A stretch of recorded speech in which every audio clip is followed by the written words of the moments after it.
Three of this series, best of three. It's the final game. It's going to decide the match. Team Dignitas and Echo Fox have been going head-to-head today. And Team Dignitas, look, super controlled, pretty dominant game one, but Echo Fox, very controlled and dominant game two, and now game three is anyone's. Yeah, I mean, the winning lane into the first blood for Kazakhs to be able to control and get that 1-3-1 split push going really helped them out. And I have to say, Echo Fox really want to get their first win here. Yeah. They lost their first two, looking to pick up a win here. And Dignitas, they've actually started out with 2 losses as well. They do have 1 win under their belt, but their 2 losses were against 2 of the best teams, or 2 of the biggest names in the North American LCS. Right, and everyone's like giving them a pass on being 1 and 2 right now. Okay, you lost to Cloud9. Okay, you lost to TSM, but they looked better. But now it's a real possibility to lose to Echo Fox, and what if all the hype for Team Dignitas is unjustified, and suddenly you've got to burn all your merch. You went for the wrong team after all. Obviously, that's an overstatement of the situation, but it's. I don't think anyone came in and thought this could actually be a game that Dignitas could lose. And yet here we are, Echo Fox playing a bit better. Team Dignitas issues maybe still a little bit cropping up here. All right, Acadian's up there. He's smiling. He's happy. He's ready to go. He's like, yeah, we smashed that last game. We beat them for 50 minutes straight. Ready to go into the next one. And yeah, as we get ourselves ready for game 3, it's anyone's to win. We know Froggen can do very well. This Twisted Fate's been very good for him. Every Echo Fox win, though, has been with him playing Twisted Fate, and you've got to ask that one question. What if that's the only champion that works for them? How big is the playbook for Echo Fox? Definitely something, worth repeating here. That guy, though, Keith, he had a good game. A lot of people have been criticizing him lately. Their bottom lane deathless in that game. They also they did land some of the crucial Ash arrows, getting some of those picks. Most of them were Froggen, but definitely a step in the right direction for that half of the map. I definitely agree. And on the other side, of course, Team Dignitas, the counter pick on Someday neutered him. Everyone else just kind of unable to get much going on. They, I guess, got pushed somewhat down the bot lane marksman tier list. They got counter picked in the support role. Of course, you see it coming, Zyra into Misfortune, but that was enough to neuter the advantage that normally an individual skill, Team Dignitas is supposed to win that bot lane. Well, that's why we keep talking about, AD carry, pretty thin at the top, and not many teams are willing to let it go through the second ban phase and get squeezed that much. Yep. Just really saw it in action in that game. The other thing there, Looper, it really is, worth bringing up that the criticisms that he was getting while he was in China as well, and how much of this is Mata telling him when to do all these teleports, and controlling him and bringing him down, because he was not, while he was bullying, he didn't join the team very much in the last squad either. Let's take a look at this pick bans though. LeBlanc actually taken up by Team Dignitas on the blue side ban instead. Exact same bans as game 1 here, and this time not the Kazakhs, but the Varus ban in for Echo Fox. They changed up their bans from game 1. Ash again, I expect then for Echo Fox, pick up an Ash. You can answer junglers, or I'd rather dictate a different lane though. There it is, the Ash Zyra once again. And we saw earlier that Xpecial didn't want to play the Misfortune side of the matchup. He actually went for Karma instead with that option available. We'll see if this changes with a Jhin on his side, but it was a different look over in the first one. Mirroring the Jhin, I think, makes sense when you saw that Laud only did equal damage to Keith on Ezreal, and Ezreal's supposed to do more damage there. He's a poke champ, he's supposed to get some of that out, but was pushed around in the landing phase. Team Dignitas will lock in the Jhin for Laud, and now will they mirror the support roles, or will they go somewhere else? And no, they'd rather play Ryze, so support bans are available. All right, the Cassiopeia is available for Froggen. Probably won't be available after the next ban phase, so you would expect maybe they want to jump on that, but again, the jungle as well, still the open role. So either the mid lane or jungle is going to get 2 more bans targeted at it if they don't pick that one up here. Right, other thought being take Maokai, ban Fiora, try to push him off, and no, actually, the Anivia is available, and when you look back to the first phase, they were happy to let that one go later, and they had grabbed Rek'Sai essentially as the comp was different. So Anivia will be the grab, and now it's time for bans. Echo Fox, let's see what they are move away. Of course, the pinch should be towards support, or maybe top lane with the first pick. Yeah, I mean, how much do you really care about pushing them off of the Malzahar and the Karma at this point, now that you've already secured the Zyra? I guess they still do. I don't want to push them past those 2. Sure. And make them dig a bit deeper. No surprise here with the jungle bans though, pinching Acadian more, as that was the role unanswered. Yep. And kind of out of nowhere, Rek'Sai became the #3 jungler here. It seems like it's Rengar and then the Kazakhs, and now suddenly Rek'Sai is back on the top of the pool. Fjord does ban it, which maybe leans us toward a Maokai first pick if they want it. Of course, there's no reason to rush a jungler anymore. You're going to get heroes whenever you want it once the bans are done. We will see what these teams actually prioritize here. Fiora again against Someday, rather than going with the double support ban. So they still don't want Someday on a top lane carry. And hoping to make him go the tank route again. Maokai is available, so he could very well just do that again. And Graves trying to figure out what else might be played here by Acadian in the jungle. Final ban comes through, and the first pick Maokai does show up. All right, now they're just turning the tables again. Hey, we had this Swain prepared for, you know, the tank abuse. Someday, are you willing to go with the Kennen attack speed hit? You know, what types of tank abuse strategies have Team Dignitas been playing? Or is he just going to go toe-to-toe with the two Titans here? Yep, Titan to the depths, Titan to the tank roll on the Maokai. It's a matchup that Someday won the Maokai side of pretty convincingly. Now he's got the Nautilus side of it. I still expect Someday to have a very good time in this matchup, but time will tell as the time goes on. Xpecial needs now a support for himself after getting one band away from him. Misfortune again is what the book says. He played Karma into it last time though in game 1, and they won the game, so don't fix what ain't broken. Karma will be grabbed. Yeah, plus remember it does provide that extra move speed to be able to dodge Ashe arrows. This time around, that isn't, Echo Fox aren't putting so much on those arrows though, because they do have a really good team fight. They have Zyra, Anivia, and Maokai. So much midline control here. Oh yeah. Huge amounts of AoE. Snares coming in to set up the following stuns. So there's a tremendous amount of team fight power this time around for Echo Fox. And even with the Rek'Sai and Graves ban, Acadian very happy to pick up the Lee Sin and match some early game playmaking potential rather than even go for something like one of those farm junglers. So we'll see if he can catch Chaser out, because Chaser on his Kazakhs was one of the games where he had a bit of a disappointing game and was caught out in a significant amount of the mid-game skirmishes.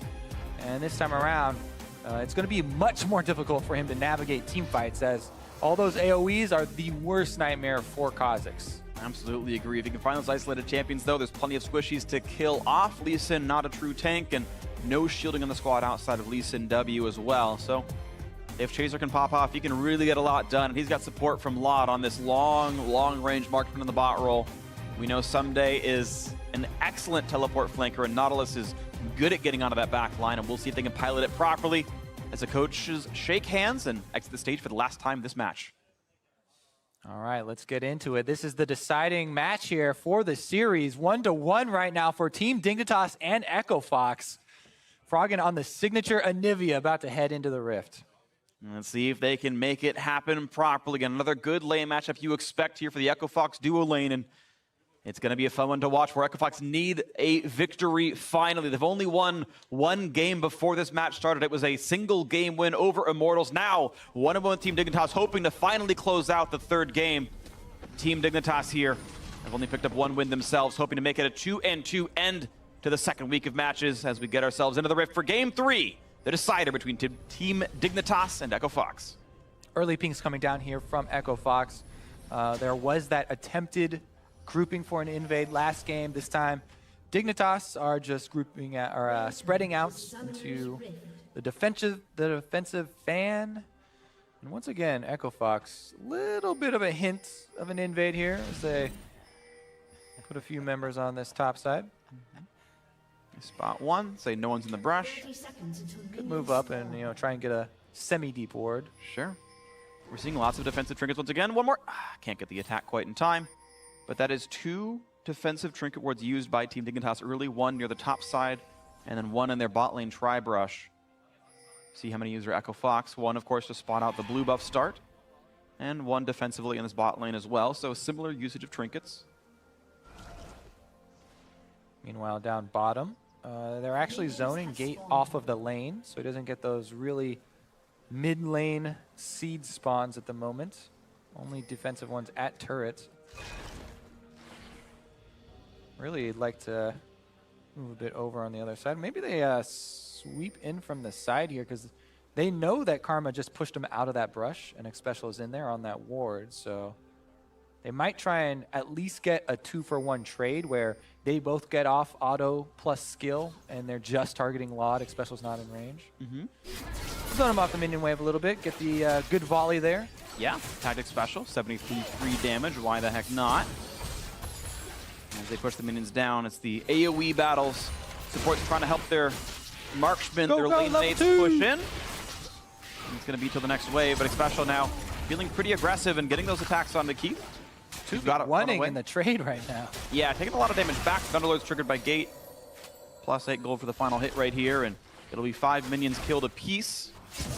Keith knocks that down. Yeah, generally, you know, in these double range matchups where you have these mage supports, it's really important for the AD and the support to harass at the same time, so you get kind of the crossover in the skill shots. Right. Plus, you're getting each person contributing their auto.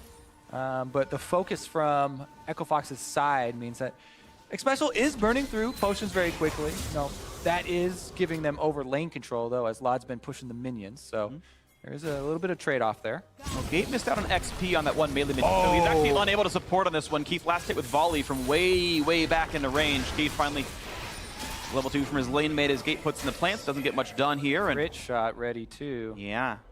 All right, Acadian back to his early moves. He went from blue buff up to red buff. Could look good. An early flash by Someday still going to get followed on. This could be all the damage that they need. Someday's just not got anywhere to go. A quick first blood picked up. Acadian makes it look effortless. 3 minutes pushed up with no ward on your top side. Someday with a very uncharacteristic mistake here. You know, no vision, no jungle support, and pushing super far against the Lee Sin. Maokai, yeah. Oh, it's just tanks battling. He's so good at setting up games, though. I mean, especially in the early game. You're not even tanky yet. Lands the snare very easily. You could tell that Someday knew. He was like, oh, shoot. Maokai's going aggressive on me, and I'm super far up. So that's why he flashes early. He's like, oh, God, here it comes. And too late, though, buddy. Looper immediately answers. Meanwhile, look at this by Chaser. Not going to flash follow. Didn't have the cooldowns to kill off Acadian, but look at the pain he can bring out there. I guess he could move up there for the Maokai. There are a lot of wards protecting Looper, though, so even if he did... Yeah, and the wave's so pushed up, somebody would miss an entire wave of golden XP. Yeah. The thing is, though, what I really like to highlight when people punish offensive flash use, right? If you flash to set up a gank and, oh, yeah, you just went for a really big play and you either burned summoners or got a kill on the enemy laner, offensively used flashes like that can be punished just as heavily as defensively used ones. Sometimes even more so because you're overconfident because you just got a kill on your lane or you just got a lot of presence. But you know, people burning out flashes offensively also should be taken account of. Chaser here, not going to get anything done. I mean, he has egg on top of not even being pushed up, so just wants to get back into the jungle. I don't think he should have showed himself at all there, even considering Swamp is up. Nice quick trade out of Gate. Actually gets the better end of it against X-Special, who went for the harass and turned around by the plants. Acadian gonna grab himself a quick scuttle crab. She will die for the cause. Echo Fox, 70 gold to Acadian. Now let's see what's next up here. Acadian wants to go into this jungle, look for the Krugs to steal away, maybe some pressure. Again, bot lane heavily pushed and Laud a little bit low. The flash route gonna miss wide by Gate. Here's the push in for X-Special. Exhaust Force, Q's gonna land, not gonna go any farther, or nope, not gonna dive the turret, although it was close. Offensively used flash, gonna get punished! And Gate's gonna dive for it. Wow, the turnaround overstepping the Echo Fox support. See, he flashes for the big play, setting up the gank, super confident. I got my jungler here. Misses. Oops, I missed. And over chases after missing. You gotta give up after you miss that skill shot. That is the worst feeling as a jungler. You got in a great position. Acadian, oh, he's down there. He used the blast cone. All right, let's check in on Chaser, but it is tank to tank, and Looper's not playing far up, so yeah. He is level 6 for Nautilus, though. 6 for Nautilus. Hook's going to pull him away from the turret as well. Misses the W somehow, but Looper's just got no HP. Running, and one more hit will do it. Chaser gets the kill. Credit. A return kill in the top lane for Team Dignitas. Back-to-back offensive flash punishments there. No flash for Looper, no flash for Gate. Both of them do end up going down. There we go in the mid lane. A little bit of a trade onto Keen, though. And again, level 6s hitting early here for the solo laners. Pretty big deal. Cadian actually lying in wait for Chaser. Yeah, wants to get even Very done. dangerous steal here. Smites it away. Special knows that Lee Sin's around there. They fight for the ward control, and Special tells him to get out of his side of the map. The reason why I say that's so dangerous, though, is because his bottom lane is not there. So, yeah, this time it worked out, and he, wasn't caught there. And yes, he has Lee Sin, so you can take more liberties. But with the enemy bottom lane pathing by, they could snag you there. Doesn't end up punishing him, though. And the safe thing for Acadian is with the green smite, he puts the wards down in the jungle. Special gonna get rooted up, plenty of damage there. Obviously a trade won by a gate. You just gotta make sure he respects the CC. But Laud is back in base right now, so no real risk. And Acadian got to leave lots of little ward presence in that bot jungle. Looper CS, even with the early gank from Acadian in the first blood, not great. Really hurting. And it was also behind before the answer gank up top by Chaser, by the way. So it's literally just the minion wave management, as well as actually landing the last hits with tanks, which is difficult for some. Someday doesn't have any trouble with it. The other thing being said is when you go for the gank, if the minion wave is stacked with the enemy minions, kills off, or with your minions, kills off so many of yours while you're getting the kill that also affects your CS numbers. Yeah, and it's a crapshoot whether or not you're in XP range when that all happens as well. And part of the reason that pushing into the turret can be helpful is the kill doesn't hurt as much as you think it might with the minions going away. And part of the reason why Someday got level 6 so early, and that was the only reason that gank worked out, right? Yeah. So Looper was playing it far back. He's like, I'm fine. Then, oh no, Dallas thing 6, and no longer fine. Ult in a dredge line, nothing you could do about it at all. And ward gank was here. All right, Acadian sitting on a control ward. Looper level 7. Someday does have access to his ultimate. Looks like he's going to push in the wave and go right back down and take more of this out. Meanwhile, level 6s are coming in for the bottom lane.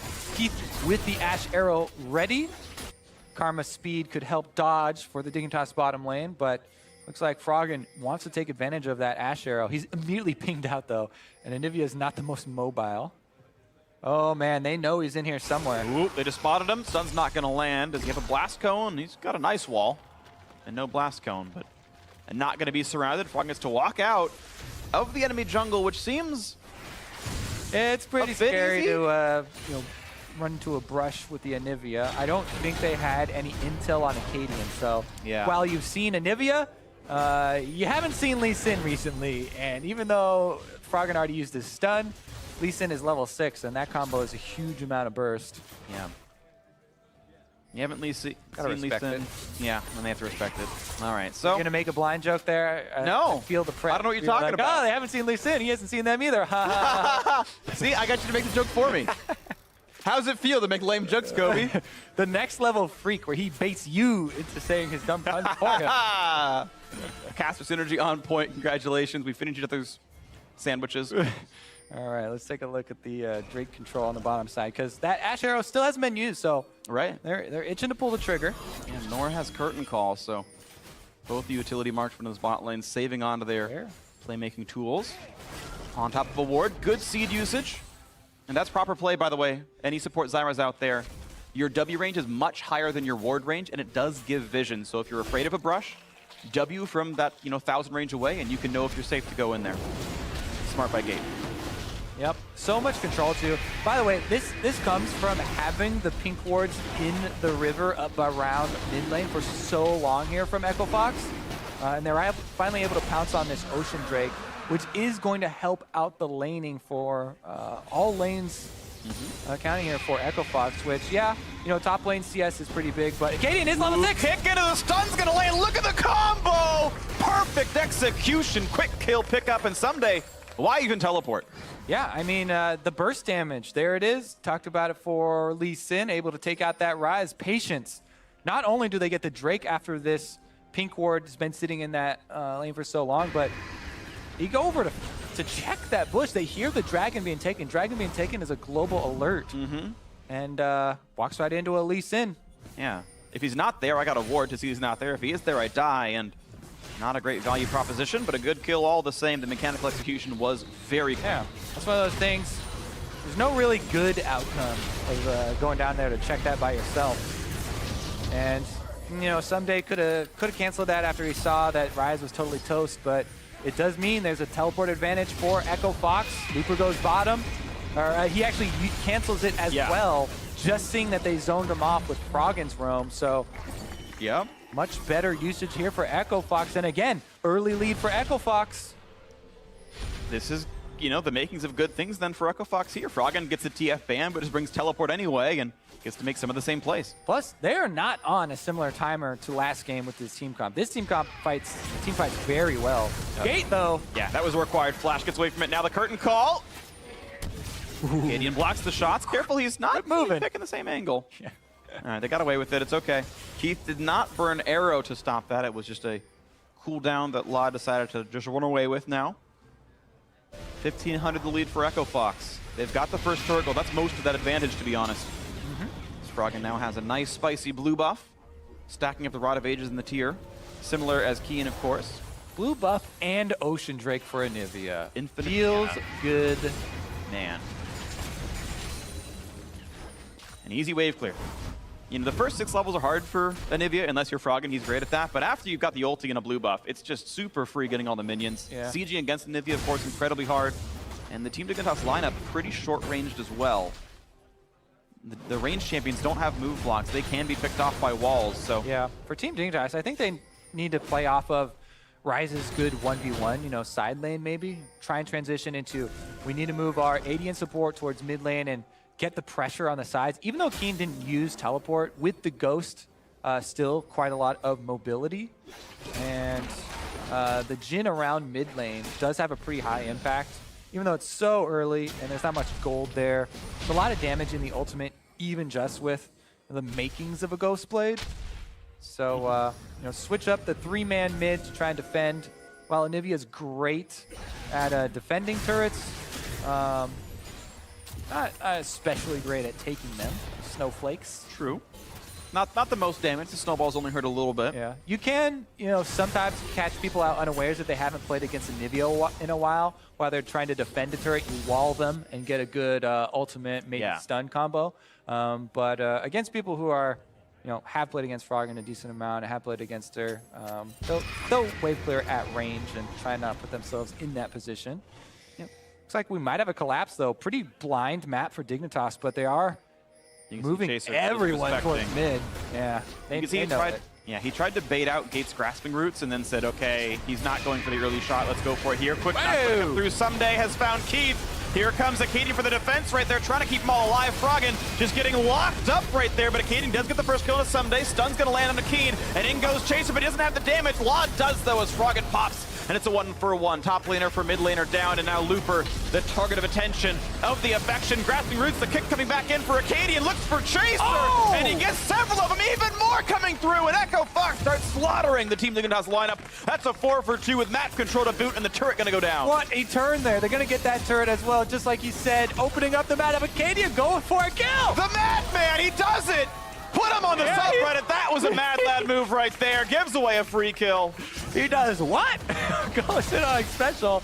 Wasn't expecting the flash, I guess, because even without the flash, a little bit risky there, and he gets destroyed under the turret. Gives away the double buff. Got a little bit too hyphy there. Adrenaline pumping through his blood. But yeah, definitely a mistake from him there. Someday goes a bit early on this, but a good snare from Lod. They get a lot of damage out early. Froggen goes into base tanking it. The problem here is that they have to burn through the egg first. So they lost a little bit of time. But look at this. Gate goes into Fog of War behind this little ramp here, so he can land the snare onto Keen, and Keen just super far up there. Gets snared by Gate and then executed by Acadian, landing those two skill shots from the side. Here's another look at the Lee Sin hype. Acadian had been getting kills, but Xpecial turns it around on him pretty quickly. Yeah. I think if he doesn't flash, he might still die there. Exactly. Xpecial wasn't exactly low. You get snared up. Unless Gate was some sort of healing or shielding support. Yeah. That is a... I thought you were Lulu. He's dead, though. Nicely played there. Stun over the wall. Acadian this time gets away from the turret. Much better execution there, but look at this Echo Fox really turning on the mid game. That's the stun combo. Look at the damage! That's that wall play we're talking about. Man! At the turret, that's the play you're talking about with the wall into the ultimate. Froggen gets the kill. Meanwhile, the entire time, both Looper and Keith were pushing side lane, so they have top and bot primed and ready here. What a much faster game as well by Echo Fox. They're really turning up the heat here. Ironic considering the Froggen pick on Anivia, but 5,000 gold up, looking great in the mid game. And, you know, turning up the heat, they're the ones grouping up and trying to siege down turrets, but Dignitas were the ones that went for that play out on the outer turret. This one is just another good play from Fog of War. And again, these snares landing over these walls for Gate, out of the vision, once again get them a kill, and then... Just laughing. What special? That was silly. But yeah, then Keen does get hit up again, and Froggen walls him off. All right, let's see what else can happen now. Echo Fox in the driver's seat, and their fans rejoice as finally this team is looking good in a match. This was the 10th place LCS team from the last split. It was such a rough look. They barely kept themselves in it. And now turning things a little bit better finally in week 2. Yeah, and the, you know, speed with which they end out games, they might still be looking at, but they are looking much more focused than they did last season, right? And here they go again, onto a special. Baits it out well enough to not be attacked while the stun duration times out. Looper in the front line, losing out pretty rapidly. Gets a quick summoner heal in for Keith, and the shots in, still not going to kill off the Maokai, staying alive the whole time, and finally kill comes through. Kick brings in another one as Keen loses his life. Well played by Acadian, 6-1-3 on this Lee Sin, playing quite nicely still. And this time with a more controlled mid game, and now they've got the tempo. They've got the advantage on the mid lane. Tier 2 going to be dropped quickly. No chance to defend it. Echo Fox furthering their lead 6,000. Just so many AoE skills for Team Dignitas to try and navigate around. Keen and Chaser, it's pretty difficult for them to get their damage out in team fights. They're both pretty much assassins, even the Rise here. And someday he actually hooks into the wall and then has a difficult time here. Even though they're focusing down Looper, Zyra ultimate knocks up the front line, puts a stop to a lot of the damage. Keith uses his heal onto Someday, and they zone out the DPS. You see those moves from Froggen? He was zoning out the DPS from the enemy squad so that even though Looper got low first, there was no extra damage coming through, and they got to turn everything onto Someday there. So good use of all these AoE abilities with the Zyra ultimate zoning, and then Froggen taking up the zoning duties for the team fight. And Echo Fox really grinding out a solid, sort of standard team fight there for themselves. Everything looking pretty good now. They've been scaling up, and the damage items are in. Zonya's now done for Froggen as well, so now when Someday goes for that ulti, you can just turn gold and then pretend nothing ever happened. And Echo Fox should have all the control they need at this point. It's just all you can really say that Team Dignitas are going to hope for those flanks to happen, but it's been such a better controlled game here from the red side. Echo Fox might actually find their first match win here in the North American LCS, and against an opponent that they were not expected to do well against. Yeah, looks to be the case here. Acadian has had a good showing once again as well. And it's not just the First Bloods this time around. In that team fight, he got the kick onto Keen. Yeah, he had his turret time, so he got a little iffy, but in that last team fight, definitely holding his own. Stun actually going to catch Loud Frog, and knowing that range, outside ring is there to hit him. Echo Fox find another turret to take down 5-0. It's actually now 2 games in a row that kept Dignitas to 0 turret kills. Yep, taking all the outers for themselves. Someday might get one here, but either way, I think they should teleport. Give up this Baron. I mean, Echo Fox are going to burn through it, plus they have all the vision. All right, maybe they're going to go for it. Right on top of the warrior, they've got to rush this down pretty fast. Chaser's here, he's gonna look! It's secured by Froggen, okay, and Chaser gonna be on the chopping block. 1 kill gonna come through, and they're peeling well enough. There's not enough damage to kill off Keith. He stays alive, just barely. Acadian in, then out. Anivia wall put up, but doesn't clutch much. A flash over the wall gets him away from Keen, and now this poor Rise is very, very overextended. But Rome warps right back out. Not enough damage coming out of Frog, and that was interesting looking. Yeah. 2 for 0 plus Baron, though. Echo Fox advantage. Dignitas try and scramble to just kind of all in on that and make, oh, we're losing slowly. We need to try and answer this, but they give up a couple more kills. Speedy Bird! Oh, goodbye. Bird of Prey takes him out. Froggen on a rampage. 14-5. Echo Fox, the cleanest game they've had all year. The home guard teleport from Froggen on the Mach 5 Bird is going to be able to accelerate this push with Baron. They're going to get right inside. Last game, upwards of 50 minutes taken by them. Very cautious. This time around, no shuts case. 22 minutes. Inhibitor turret going to take a beating. 50% faster. Much quicker one right now. Echo Fox hoping to continue to push in onto this base. Let's see. Somebody still holding on the front line. Just gets away from the wall. But honestly, Froggen doing so well on this Anivia, playing his signature picks. Showing why people ban it so often. Still to this day.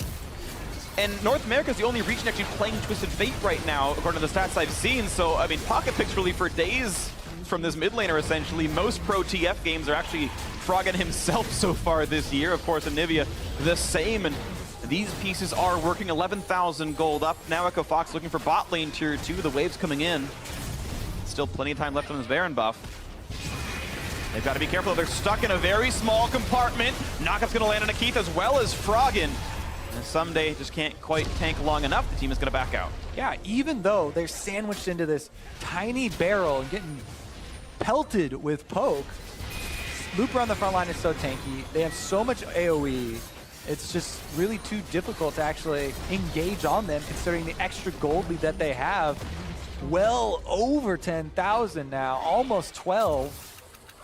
And they keep on rolling here. Train continues. Looking for a bit more. Bot lane inhibitor turret under fire. When will Team Dignitas decide to defend their base instead of just trying to wave clear? Mid inhibitor is already gone. Looks like bottom is just now a formality. But you wouldn't fight for the turret. Don't fight for the thing that can't defend itself anymore. And that's double inhibitor taken 23.5 minutes in. Echo Fox now already have the minion wave for the top side. And Lod's got to be a little bit careful. He backs out quickly enough. And the minion wave is there. This is going to be triple inhibitor. They catch only Looper. He's the tank. That's okay. Chase from the wings. Can't pick off Froggen. Exhausted. His health bar's gone. Keith on a rampage now as well. And another turret is gone. That's triple inhibitor. Dignitas, nothing else to fight for. And that'll be all 3 down. Super minions inside the base. And Echo Fox, 24 minutes in, looking for the win now. Stunning a Someday. In goes Acadian. Looks for the kickback. Brings in the tank. Jumps back out to his team. And Someday has lost his life. 5v3. No defense left to be had. The fastest game Echo Fox have ever won. That's going to be the Nexus going down. And Echo Fox find their first win over Team Dignitas.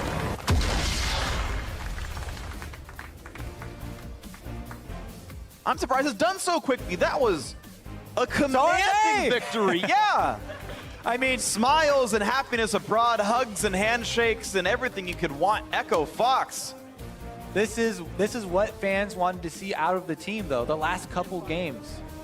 This time really turning it up. Yes, they had a much more standard comp. They have super good front line. You know, even their back line is hard to crack considering Froggen and his specialty pick here on Anivia. But man, Keith didn't die in the last 2 games. He was able to flash around in Baron Pit as well, staying alive. So a lot of the members stepping up here for Echo Fox to grab themselves a victory and get on the board. And against one of the sweethearts of the North American LCS team, Dignitas still believed to be a top caliber team, but maybe you've got to question that thought as we see Keen on your screen here. A little bit down after a 1-3 start for Team Dignitas. Lost their Cloud9, understandable. Lost to TSM, okay, that one's close. Lost Echo Fox, okay, Team Dignitas, what exactly is going on anymore? Fox couldn't buy a win, and suddenly, maybe the tables are turning. Froggen's Twisted Fate looked great. It was banned the other 2 games, but he goes back to the Anivia, and it looked like he was in control the whole way through. The mastery of that champion quite high. I'm almost certain he's the only player playing Anivia right now, and the first ever Swain in pro play this year. We saw it once in the Challenger Series, but Looper did well in that champ, and Echo Fox able to bring out their own style of picks, really, in some small ways, and it's working out for him now. Well, the issues here for Dignitas still definitely need addressing. Their coordination. We saw it a couple times, even in that last team fight.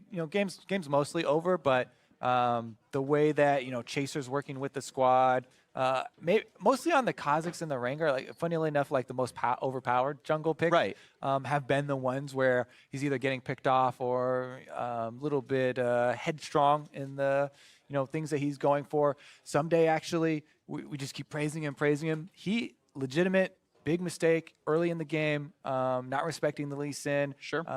They did know that he started up on the opposite side. Maybe he was just so standard for Lee Sin to start top side and top laner's always pulling. But even if he does, you can easily loop back and go for that gank anyway. So Yeah. That really started it off big for them, because Someday has been the thing that really snowballs victories for them. So him giving up first blood and then going 0-5 this game was definitely a tremendous letdown for them. Absolutely huge letdown. I think it's been Sumday's worst game of the North American LCS year so far. I'm sure, of course, there will be more to play, and we'll see some bounce-back performances. But yeah, a game that Team Dignitas got pulled apart in, and even the mid-game attempts to get the fights in, not coordinated well enough, couldn't get the picks off, and the damage was there for Echo Fox easily. Yep, damage was there. Very straightforward team comp for them as well. And that really helps with ending out those games because they have a very clear path to the Nexus. Yep, able to siege it, able to play it well. Good job here, Echo Fox picking up the first win. But now let's get a first-hand account of that series victory and then head over to Azael with Echo Fox's victorious jungler.